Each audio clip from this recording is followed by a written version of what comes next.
Fellowship, BARTI, सारथी, महाज्योती, त्यांचे पैसे इकडून तिकडून पैसे कसे तरी ओढाताण करून आणले जात आहेत आणि सांगितलं जाते की तिजोरीत खणखणाट आहे. पण खरंच तिजोरीत खणखणाट आहे का? आणि जर तो खणखणाट असेल तर मग एवढे पैसे गेले कुठे? मुंबईमध्ये आणि संपूर्ण महाराष्ट्रामध्ये साधारण 4 ते 5 महिन्यांपूर्वी आपण एक जाहिरात संबंध राज्यभर बघत होतात, ज्या जाहिरातीमध्ये छत्रपती शिवाजी महाराजांच्या पायावर देवेंद्रजी फुलं वाहत आहेत. ही जाहिरात कोणी दिली, कशी दिली, त्याचे पैसे कुठून आले, याच्याबद्दल काही कुठेही कसलीही वाच्यता झाली नाही. कुठूनही त्याचा स्रोत आपल्याला कळला नाही की एवढी करोडो रुपयांची उधळण करणारी जाहिरात आली तरी कुठून, हे पैसे येतात कुठून. अगदी त्याच वेळेला काही लोक असं सांगतात की नाही हो, काँग्रेस आणि महाविकास आघाडीच्या लोकांकडे पैसे नाहीयेत. पैसे कुणाकडे आहेत? तर पैसे आहेत ते महायुतीच्या नेत्यांकडे, पैसे आहेत एकनाथ शिंदेकडे, पैसे आहेत देवेंद्र फडणवीसांकडे, पैसे आहेत पवारांकडे, अजित पवारांकडे, आणि चिकार पैसे आहेत. इतके पैसे आहेत त्यांच्याकडे की ते पैसे त्यामुळे ते अगदी 20-22 हजाराला एक मत सुद्धा घेऊ शकतात, एवढे पैसे आहेत. हे पैसे आले कुठून एवढे सगळे? आम्ही त्याचा विचार करतोय की या सगळ्यांचं झालं काय. मी फक्त उदाहरण म्हणून सध्या एक प्रकरण आपल्याला दाखवत आहे.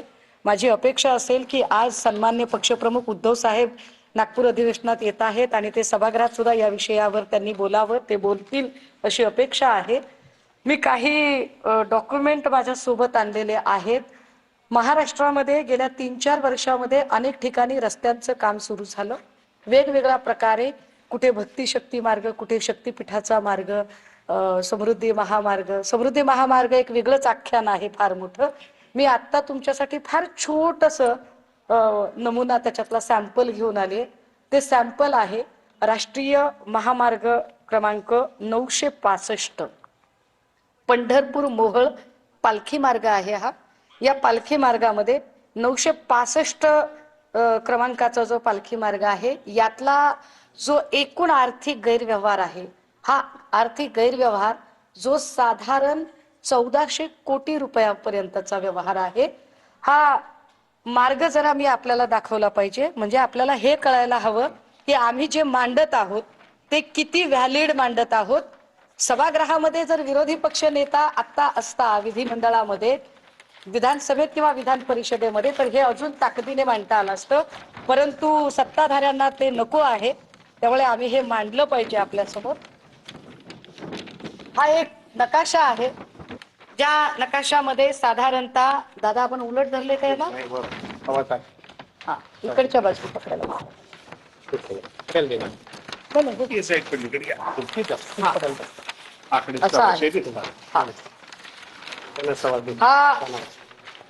हा राष्ट्रीय महामार्ग आहे. आणि या राष्ट्रीय महामार्गामध्ये हे जे आकडे आपल्याला दिसत आहेत 332, 318, 319, 319(3), 319(2), 304, 300/5, 300/6 हे जे आहेत हे सर्वे नंबर आणि गट नंबर आहे.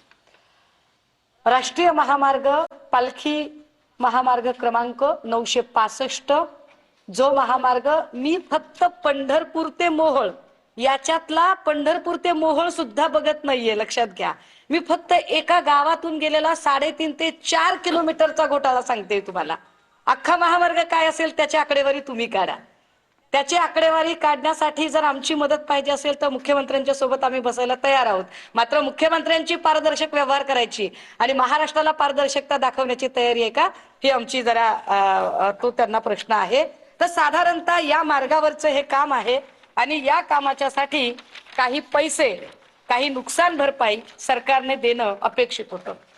या संबंधाने एक GR निघाला. साधारण तो 18 पासून वेगवेगळ्या प्रकारचे GR आहेत. मोहोळ पंढरपूर आळंदी पालखी मार्ग रस्त्याचं 59 किलोमीटरचं काम आहे हे, एकूण जे किलोमीटर आहे ते.